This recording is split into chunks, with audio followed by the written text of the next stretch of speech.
Hey, I'm Ron Drotos from keyboardimprov.com, and thanks for joining me here on the Art of Keith Jarrett, Day 13, 31-day tribute to Keith Jarrett to inspire us, study his music. And today we're going to look at a statement he made once. He said, when a motif appears, even if it's almost nothing, there's a moment when I ask myself, am I going all the way with this? So if you want to know what Keith Jarrett thinks about when he improvises solo piano, that's one of the things, right? So he'd be playing and something would appear, a little motif. A motif can be anything, a little idea, a little fragment. Or in Beethoven's case, that's a motif.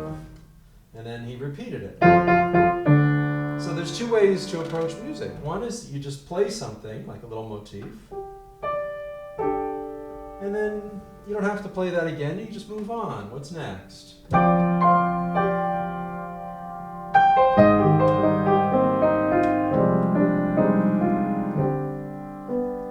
And as long as there's some sort of flow and it sounds good, it doesn't have to be so strictly motivic.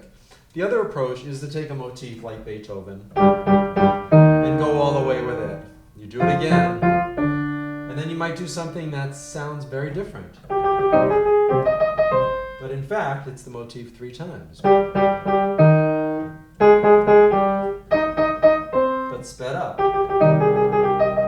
And then he fills it in with a passing tone. Then he does it upside down in version. So Beethoven went all the way with the motif, and that's what Jarrett asked himself. His earlier music's not as motivic in a strict way, but then particularly the solo piano concerts later on, mid-90s through the end of his performing career, the Carnegie Hall concert, things like that, it's very motivic, especially some of the more sort of contemporary classical type sounding things. So, you know, what does that mean? Well, I'm not going to necessarily try to imitate him and do a bad job of it, but a motif in my own terms, maybe we'll do something like Beethoven, just, you know, a falling major third. So what would that mean to do that and take it all the way? Maybe I do it down here, but it could be another, you know, any kind of third or something.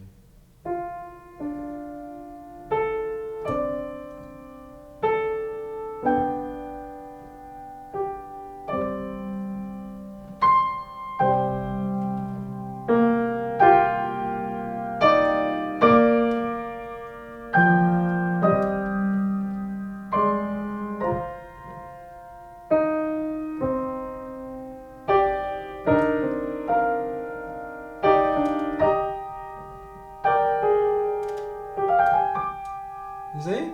So that motif can be in either hand, it can go up, it can go down, but the whole thing's based on it, and then with rhythmic variations, and you see where it's evolved. And that's what he's talking about.